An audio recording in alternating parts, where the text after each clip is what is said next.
Hey everyone, welcome to Tim's Vinyl Confessions. I'm Tim Derling, and it is always a pleasure to welcome back to the show Mr. Martin Popoff, rock author extraordinaire, author of an endless supply of great rock reading, and you can get all his books at martinpopoff.com. And we're here to talk about a book that's come back around, and it's one of, I think, Martin's most requested books. It's a band that's got a huge cult following all over the world, probably mostly here in Canada. But that is Max Webster. And now I've got the older version of this book, Live Magnetic Air, which I think you put out in 2014, I want to say, Been out a sometime couple of around then. times, Yeah. and it got a kind of a re-edit to fix some typos and stuff like that. So it's been moved along the way, but the new one looks like this, and it's also been added to, expanded, etc. So it's called A Million Vacations: The Max Webster Story. If you've got the old one, you don't need the new one, I don't think. I mean, there's not a whole lot added to it, but a lot of people don't have the old one, and now it's coming out through in the UK as well. So it's got a whole different distribution thing. Whole lot of new people are learning about it and knowing about it as a new book. So Yeah, very cool. I think the copy I've got was the second time around because I missed it first time around because I Mhm. wasn't into Max Webster as much. And then when Right. I started to get into them, I'm like, okay, I want to know more about this band. How did these albums happen? Because yeah, in Canada, we say, you say Kid Mitchell, and most people are our age and up and a little bit down. Well, yeah, Kid Mitchell. We all know who Kim Mitchell is. Like, and you explain to people in the States, some people know Go for Soda. Some people know patio lanterns, but mostly it's like, who's she? You know what I mean? Like they just don't. And it's like, well, Kim Mitchell was a rock star in Canada in the '80s. I mean, he was a household name. Everybody knew who he was. Everybody knew what he looked like. The long hair and the hat and the guitar, the guitar up high, and he was just kind of. Well, not everywhere, but I mean, he was very well known. I mean, Much Music played the crap out of his videos, and so did radio. But Max Webster, of course, was as quirky and maybe offbeat as Kim's solo stuff was. Max Webster even more so.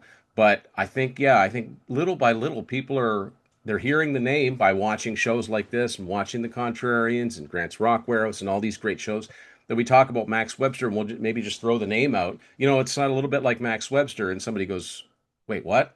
Uh, and so they want to know more about. And of course, this is a band that are if not your favorite, then definitely one of your favorites. So, but yeah, I was going to ask how different is the new version of the book to the last one, and I think you just kind of answered it there. But I still don't know an easy way to describe what Max Webster would sounds like to a person. And how would you, like, if somebody came to you and say, "Well, I like this band, this band, this band.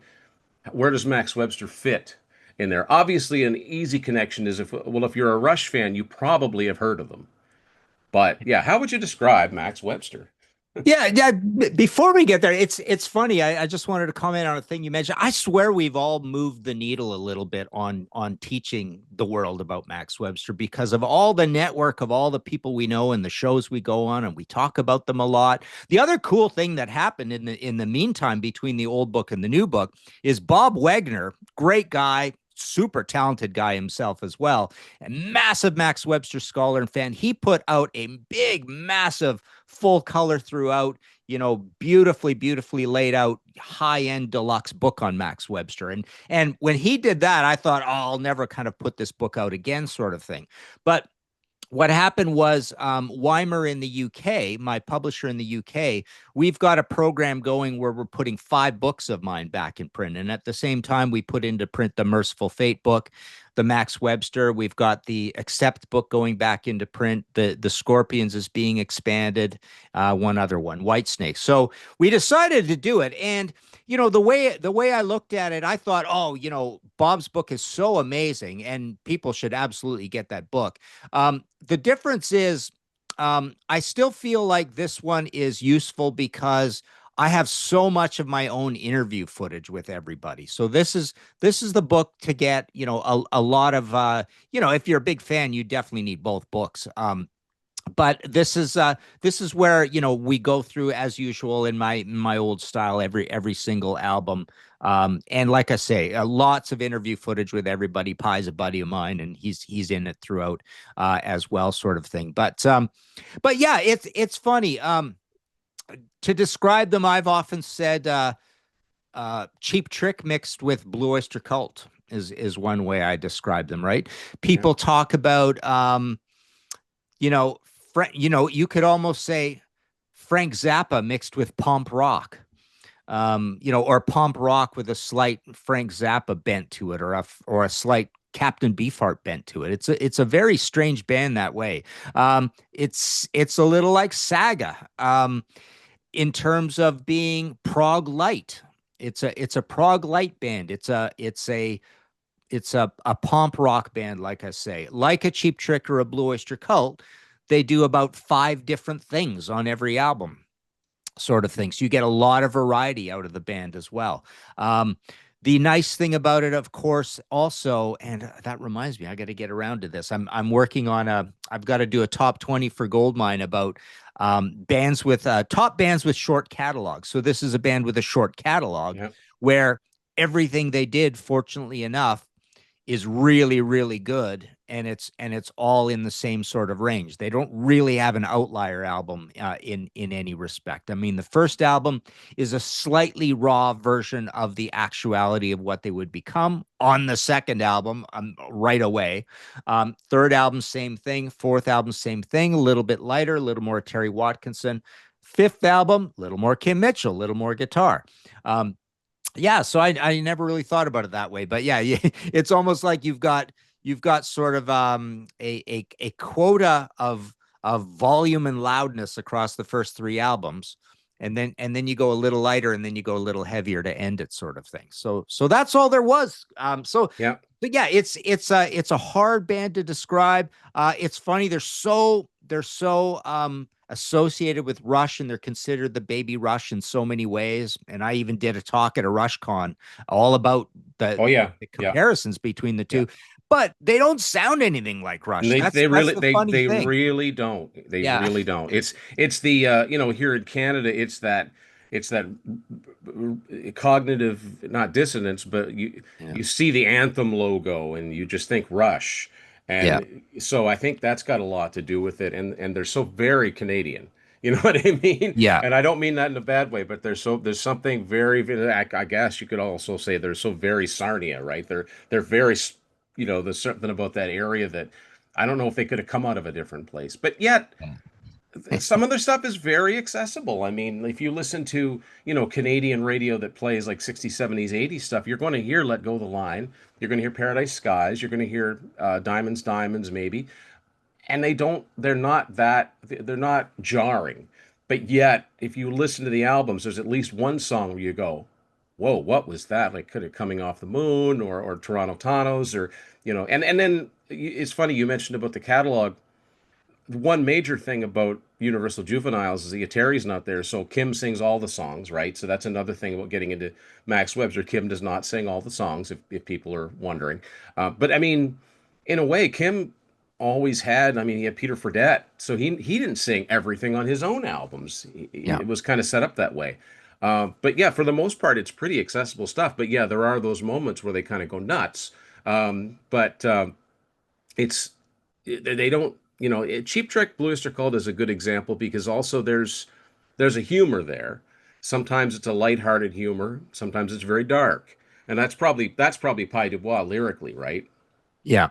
Yeah, and that comparison, you've got, say, if you were to rank them, Max Webster has the most humor, Cheap Trick has the second most humor, and Blue Oyster Cult still has humor, but it's the least of all of them. But the other interesting comparison with Blue Oyster Cult is what you just said, where you could go through life listening to fairly mainstream FM radio, um, and think Blue Oyster Cult are a perfectly accessible poppy band. Yet Hmm. in the background, deep down into the cracks of the album, there's a lot of weirdness, right? Sort of thing. So both bands are capable of having just beautiful ballads and hit singles sort of thing. Obviously, when we talk about Max Webster, it's so this is only happening in Canada, and Blue Yeah. Oyster Cult's more in both countries and maybe a little Europe, but um, and mainly in an American experience. But yeah, you could go, you could pick off those top Blue Oyster Cult hits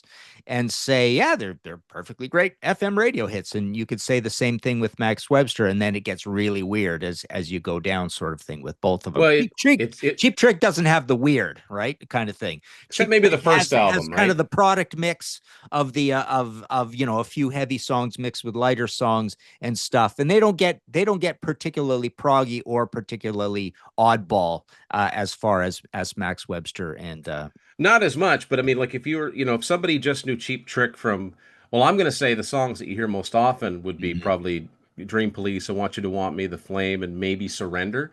But if mhm. all of a sudden, they make a mistake and Auf Wiedersehen comes on, Hot Love, it's like, whoa, this is not the same.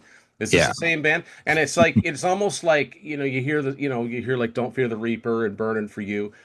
If they let it keep playing, you might hear something totally different. The very next song or yeah, the song right before it might be, exactly. Yeah, and so it and although I mean, the new title of your book, A Million Vacations, I think that's a pretty accessible album from start to finish. I've called it my favorite. I think just that's an not easy listening, but it's an easy listen. Like that's a really I would point yeah, if somebody knew Kim's stuff and they I like a Kimbo logo, shaking like a human being, I'd say, well, listen to A Million Vacations and see what you think. I wouldn't start yeah. them off with the debut.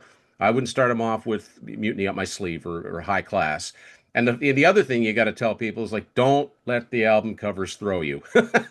Exactly. Yeah. Yeah. Weird album covers. And the other thing is, if you are a fan of great productions, this is one of the best produced bands ever, especially Terry Brown on A High Class and Borrowed Shoes, and then John Donat back on A Million Vacations. Yeah, if you just want to hear great playing, great arrangements, great productions, great writing at the smart end of things, this is a band you're gonna like. If you're a music snob, if you're a record guy, if you're a crazy music obsessive, you're gonna like this band. Yeah. That's the thing. And yeah, you're right. The album covers are very bizarre.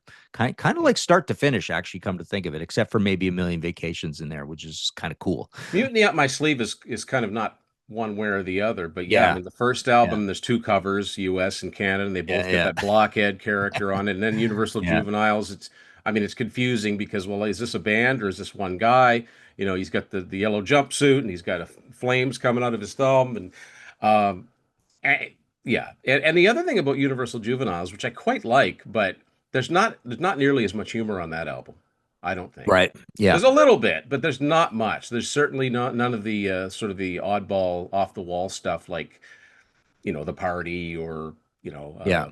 Hangover or any of that stuff. And that's not even those aren't even particularly jokey songs, but they're just elements. But Universal Juveniles, would you say probably it had something to do with the circumstances that during the making of that album? Why maybe it's a little bit more serious in its Yeah. approach? I think it's also Kim wanted to take back the guitariness of the band. Pie's there with the great relentless. That's the other thing I just love is Pie is one of my favorite lyricists of all time. I always say Pie Dubois, Clutch, Captain Beefheart are a bunch of my favorite lyricists, and so you still get Pie with his great turn of phrase through that, but he's a little more poignant, a little more straight poetic than sort of oddball. But yeah, you're right. The band is fragmenting. That's the thing about this band. As time goes on, they just get very cynical about not making it and kind of going over everybody's heads when they should have made it at least with the music aficionados sort of thing. So by that point, there's just a lot of bad vibes going on, and then they go on after that, and there's still even more lineup changes, and they're playing live, and the band expands, and then we morph into the Kim Mitchell thing, and then so it's kind of a big mess at the end. But yeah, it was good getting this back into print. I just hope it turns on more people to the band again. And it's satisfying redoing these books as well eventually after we let a bunch of years lapse, because I do go through the whole thing and have new opinions, put in more analysis, put in more factoids, quote from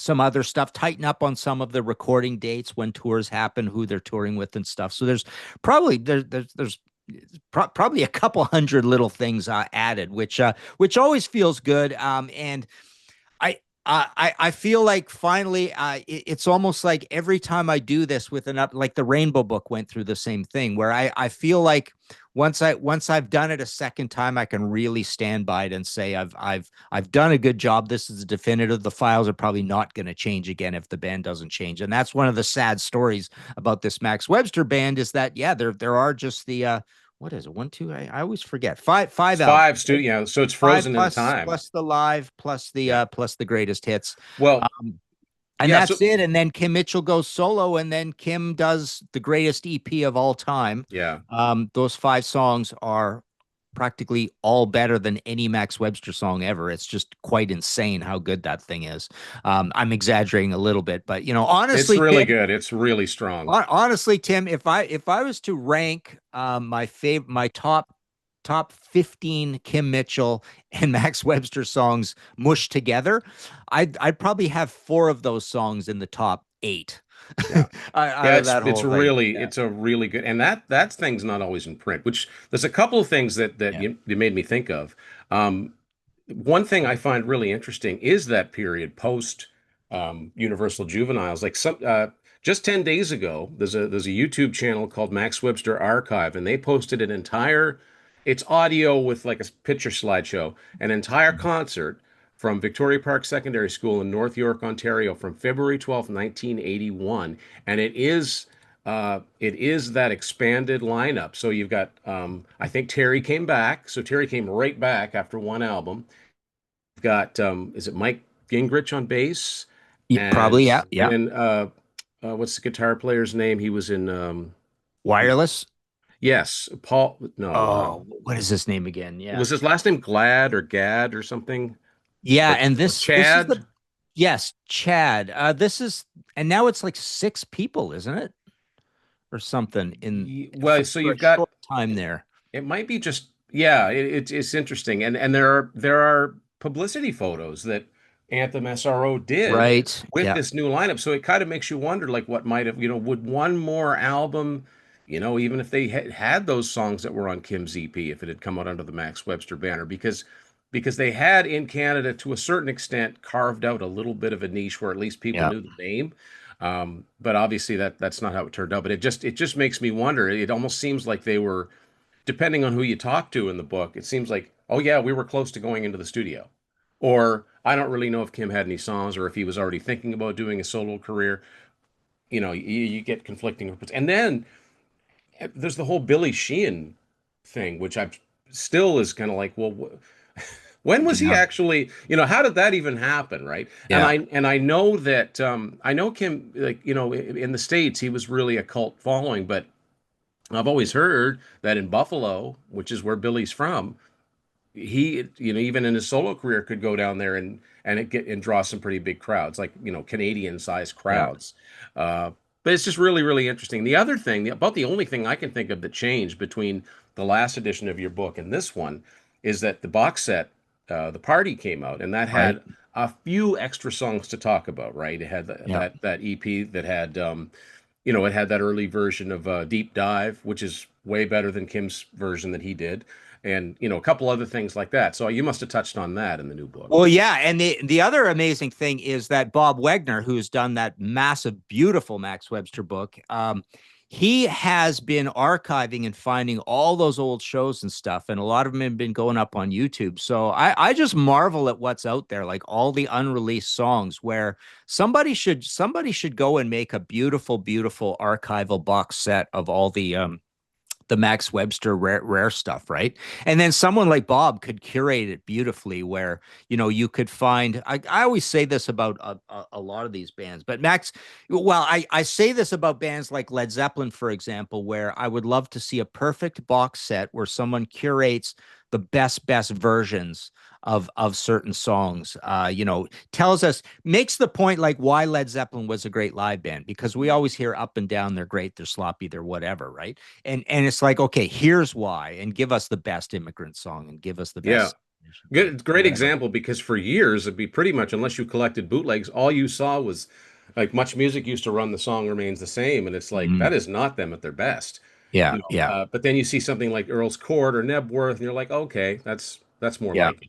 But Uh, all the Max stuff, there is a lot of great recordings, and yeah, all of that. Yeah. So you're right. That stuff, I am dropping down on a lot of those non-LP songs throughout the book a little more. But yeah, for just go to YouTube and you can hear all this great stuff. And then Bob does a really nice job of making sure all that stuff is dropped down on too, and he does it kind of timeline. It's beautiful, beautiful yeah. layout. I mean, Unfortunately, I had if you have my first Max Webster book, you do not need this one, but you absolutely need Bob's book. Go get it. And if you want to hear more about this band, you don't have either book. It's almost like a good idea to have both. Bob's is a big, pricey, beautiful thing, and mine's like the cheaper, smaller version. And like I say, it's got good bones. It's got a lot of interview footage of my own from years and from the original book. But Bob's book is an absolute masterpiece. He just went all out and did this beautiful, beautiful full color throughout, lots of live shots and stuff. Book on the band, and I think he went and redid it recently again. I don't okay think he because I changed the files at all because the files are so complicated. Him and I talked about it a little bit, like, hey, you do this and add this, and it's like, no, I mean the files were just too crazy to yeah redo. But yeah, so but I believe it is still available. So I missed out on it the first time, and I actually chatted with Bob, like Mhm. messaged back and forth a couple times, and I said, let me know if it comes back because I there is something about it's the reason that I do the books on the bands I've done them on. There aren't a million Mhm. books on these bands, and Yeah. especially one like Max Webster, that there's just something so interesting about this forever young catalog. But within it, there's actually more than you might think there are. I mean, oh, the only thing about the box set that I always wondered why they didn't include the Diamonds best Mhm. of, or at least the two songs that were at the time unavailable on there. They could have put those on that bootleg, but that's neither of those are Mhm. great songs. But it's just like I No. said, there's so Yeah. few Max. You might as well put it all up. And I agree with you. There's probably at least a good solid two CD set of Yeah. just stuff that's out there that's never been all in one place. And I'm a Yeah. big fan of like that should all be in one place. I was so happy when we talked about Cheap Trick when those Epic Archive CDs finally came out Mhm. and they put together all those soundtrack songs and all. I was like, this is great. This is what I've been looking for. So somebody needs to do that, Well, yeah, Universal or Tim, like the thing is, this is the spirit I get from the band, having talked to them, and the same with my Blue Oyster Cult books is talking to them as well. They know, number one, there's a lot of writers in the band, and they're fiercely, protective of the quality of what goes on the record, sort of thing. And when they work on these songs, they get reworked and changed, and the title gets changed, and they take a piece from this one and a piece from that one, and they battle over whose song should be on the album and stuff. Both Blue Oyster Cult and Max Webster. And that's why the Max Webster guys are and the Blue Oyster Cult guys are very smart about what if, for example, the two songs on Diamonds, they were not happy with those songs, and they don't want them out there because they know yeah, the quality control is down, sort of thing, right? So they both bands are just so into the interaction with the muse, being creative, and then also putting in the sweat ethic and the hard work, and making sure that the end version of what, however, they almost don't want you to see how the sausage gets made. I mean, the yeah, little bits and pieces, they want you to give you that constructed final product and say that this is what it is. So those are and we know that happened with Queen as well. In terms of, well, the main thing about Queen is the fighting over the songwriting and whose songs get on, sort yeah. of thing. But yeah, I love when I do these books, and you realize that the bands are just so sincere about making sure that the quality is there. Aerosmith is a funny one. For all we complain about the later Aerosmith albums, we know they worked and worked and worked on various versions of songs and non-LP songs, and then finally what they put on is what they put on. We may not agree with it, and we may think they're overworked, but you could tell there's hard work going into certain bands. Uh, Yeah, Rush too. I mean, I was really surprised pleasantly when they put that Rush 50 box set out and it had the first two songs off that first single, and I didn't think that would ever see an official release Hmm. because they're so basic, right? But yeah, but you're right. They care about, anything that's out there with their name on it. Yeah. And I have to ask again, and I think I asked you this last time, but have you ever rethought or thought about maybe doing a book just on Kim's career? I think I'm trying to push Bob to do that because Bob now has a really good relationship with Kim because Kim loved that book and it's like I say it's a masterpiece of a book and understandably so. So I don't know. I mean I think we should all be pushing Bob to do that one. It should happen at some point. I would hope. And I would think he could probably be successful with it as well. I did always think about it over the years, and people said, "Oh, did you update? Do more Kim in this one?" And I didn't because it is a whole nother career. It's its own thing, Somebody very should much do so. it. Somebody Yeah. should do it I mean, at some point. in all honesty, Kim Mitchell is more of a recognizable name than Max Webster to a lot Yeah, of people. So it would probably, just based on that, yeah, sell more, even though I was a way more peaks and valleys in Kim's solo career. But still, like I said, he was very successful in Canada, a lot of platinum albums, a yeah. lot of radio staples, like a lot of radio staples. And yeah, all of that stuff should be The curated. interesting thing though, Tim, there's a lot of bands where I kind of quietly decide not to do books on because you think of the creative arc of a Kim career and it just feels like it just starts an absolute masterpieces and just kind of goes down and down and down. So, it ends if you end now, it ends in a really messy place with this Yeah, strange acoustic album, right? And yeah, and and the sales haven't been there over the years and the recognition. So it's almost like how do you make a book interesting? How do you keep yourself interested throughout the whole thing when you start at such a peak sales creative wise, high regard by the fans wise, and it just gets less and less and less over time, right? There's a band, maybe it's not such an arc going that way, but there are bands that I haven't written books on where it's like people ask me, I go, you know what? I've already written an ebook, for example, on the two albums I care about the most. And the next right. 10, I don't really want to write a whole chapter on the next 10 albums kind of thing. Yeah. There's a bunch of bands like that. So yeah, unfortunately there's situations like that where the catalog just you don't feel there's any creative arc or any critical mass to keep all of us interested, the writer and the reader, all the way through sort of thing. That's what my suggestion there is, write it backwards. Yeah. Start and end with the EP. There's Interesting. actually Yeah. Yeah. there's a book I'm working on now where I it's an album by album, but I did not do it chronologically. I just did, well, let's skip back, let's skip way back and forth. So it doesn't sound like, Mm-hmm. oh well, this is like the sixth chapter he's written in a row, and it's very, no, this could have been the first thing I started with, and now I'm getting, you know what I mean? So, but yeah, Well, that's interesting. You're literally going to lay out an album by album and not have it go chronological, or no. oh, When it comes out, it'll be oh, chronological. okay. But when I work on each chapter, they're not in order. But you know what, Tim? There is a way out, right? There is a way to change that creative arc. Like when you do an album by album book, I've never done it this way. But when you do an album by album book, um, you could do it the same way we do these shows and come up with a consensus reverse ranking and start with the least good album and go all the way up and end the book with the top Yeah, album. So you could do that that that too, right? that's another. Yeah, it's Yeah. I don't my I think my OCD would be like, you got to do it chronologically. Yeah, It's I not know. going to I see, know. because if people don't realize that and they pick it up and like, well, there's no, he's all over the place. Yeah, I yeah. know. I think it's a cool idea. I just don't know if it would. It's a cool idea, but yeah, no. So that's what I would do with the Kim Mitchell book. I'd start at the president, I'd move back, and then you really end on a. It's so Yeah. surprising how that EP. I don't even think that's certified in Canada, did it? Like, that was kind of a weird, No, I don't think so. And which is so I odd. mentioned my last album by album is this one. So I Yep. just had this come out not too long ago.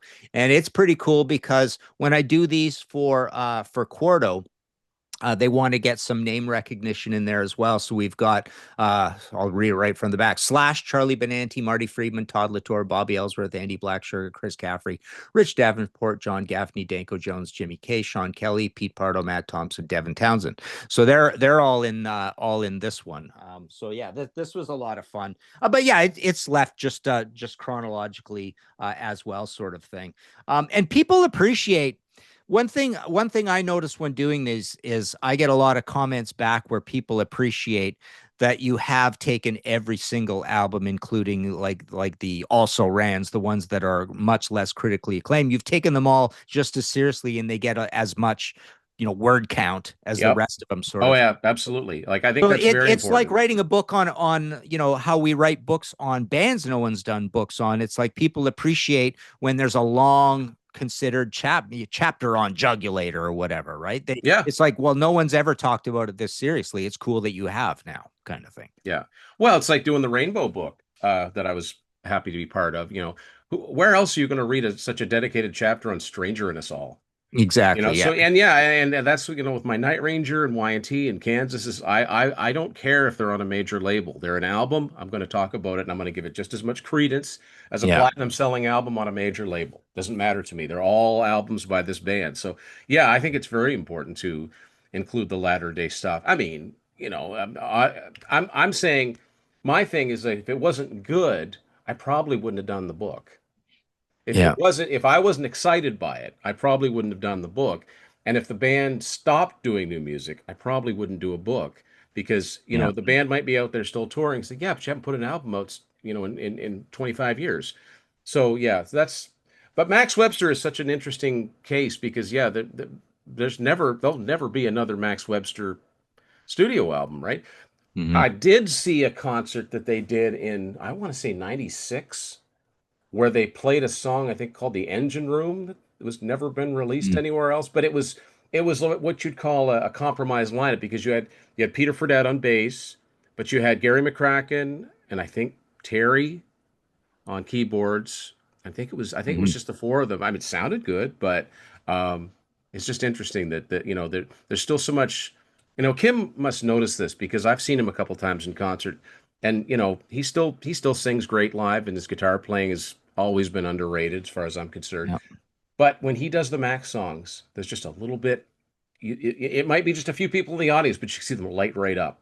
But the last Yeah. time I saw him, he did High Class, and it was like, yes, like finally. But anyway, I Yeah. digress. But Cool. so it was called Live Magnetic Air. Now it's called A Million Vacations. Yep. There you And go. everything's available at martinpopoff.com. Don't get it anywhere else because if you get it through Martin, he'll sign it to you. Or if you want to give it as a gift, tell him who to sign it to. All of Yep. that stuff. And yeah, you'll see Martin on the Contrarians. You'll see him on Sea of Tranquility. Don't and then you're still doing the History in 5 songs every Yep. week. Yeah, a podcast. Yeah. And yeah. So, is there anything else you want to plug while I?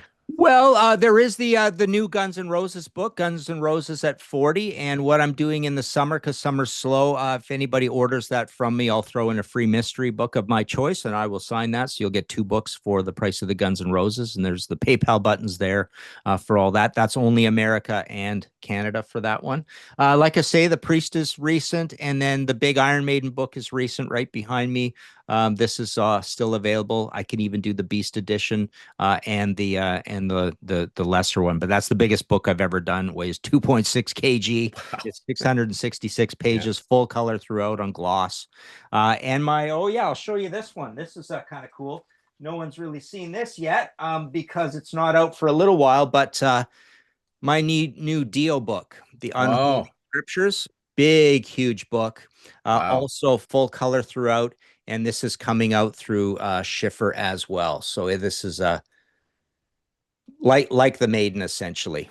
Wow, that is Big. like that is intimidating. Yeah, yeah, that's a Yeah. really nice, and it's got the embossing on the cover and all that stuff. It's beautiful. I love the design of it. Oh The yeah. cool fresh colors.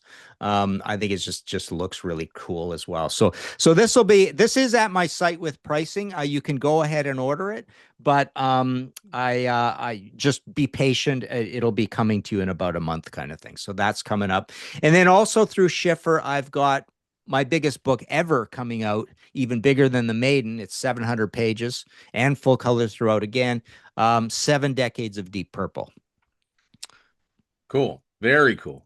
All Oh, right, and Mark. one more I forgot. That is announced. There's others that are not announced that I can't talk about. But I know of one. I know of one you're working on that I'm excited about seeing. oh yeah, well okay. Well, the other one that's announced that people do know about is Kiss Oh, 76. that's the one. Yeah, so Yeah. that's coming out in early 26, and it's basically about everything Kiss got up to in 76, plus their competition, plus world events. Just it's a big celebration of the year 1976. Awesome. Well, Mark, thanks for coming on. And don't forget, folks, yes, get a copy of the Max Webster book and dive into this band. It's you'll be you'll have some songs that you'll be humming that you never heard before, probably. So, thanks for watching this edition of Tim's Vinyl Confessions.